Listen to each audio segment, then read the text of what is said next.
Hello dear students, I am Dr. Madhuri Goswami and in today's lesson we are going to study the second topic of grammar and uses prescribed in your syllabus.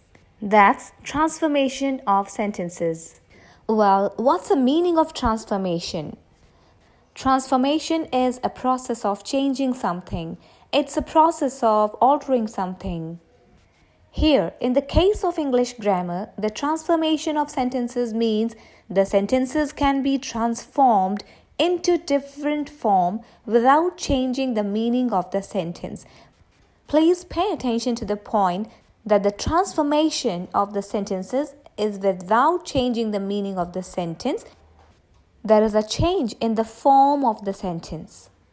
Dear students, there might be different types of transformation of sentences, like changing the affirmative to negative sentence or changing the declarative sentences to interrogative sentence. We can also change an exclamatory sentence into an assertive sentence. For example, how nice it is. This sentence can be changed into the affirmative or declarative. That's it's very nice. In the same way, we can also change an imperative sentence into an interrogative sentence. For example, stop talking. It's an imperative sentence and we can change it into interrogative like this. Will you stop talking?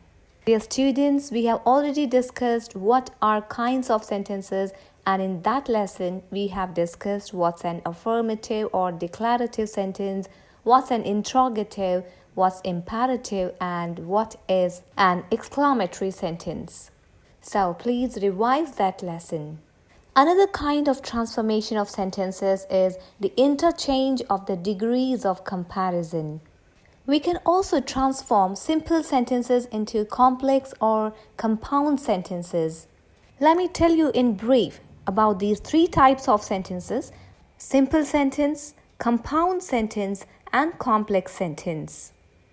A simple sentence has only one subject and one predicate. For example, in spite of his poverty, he is happy. It's a simple sentence. Its structure follows thus. In spite of his poverty is the participle phrase. He is the subject, is the form of the verb be, and the word happy is the subject complement. Now let's know what's a compound sentence. A compound sentence must have two or more coordinate clauses, each with its own subject and predicate. Let's change or transform the example of this simple sentence that we recently had. In spite of his poverty, he is happy. Now let's try to change it into compound sentence. It will be like this. He is poor, but he is happy. This is a compound sentence as we have two clauses here, each with its subject and predicate.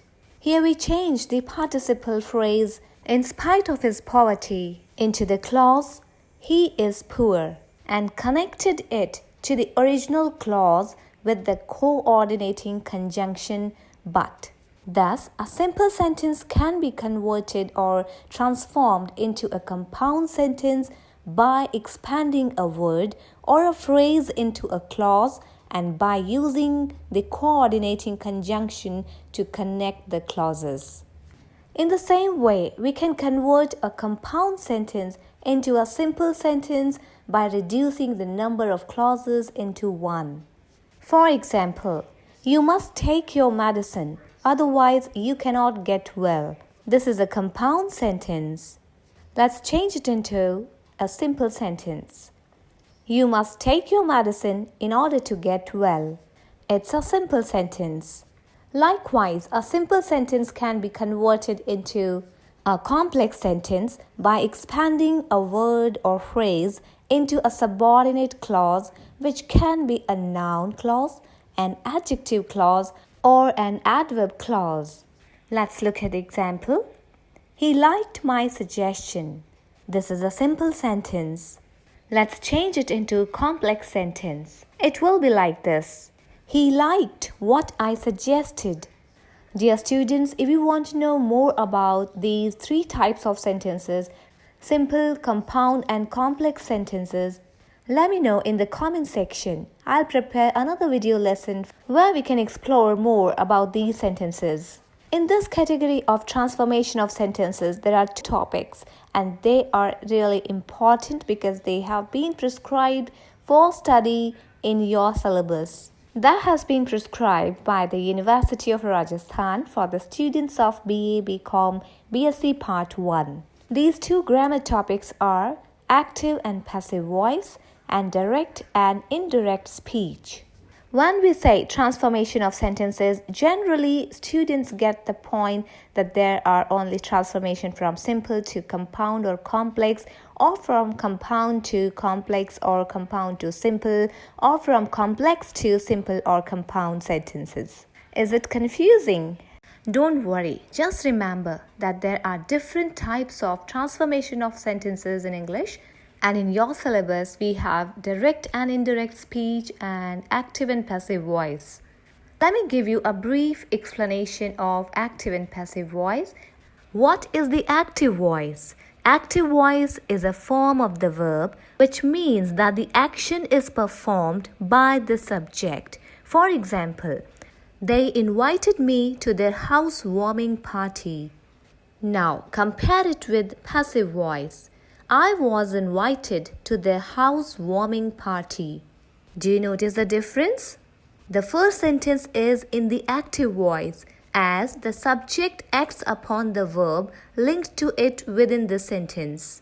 The action word or verb in this sentence is invited. Who invited? They. And they is the subject of the sentence, so it is an active voice.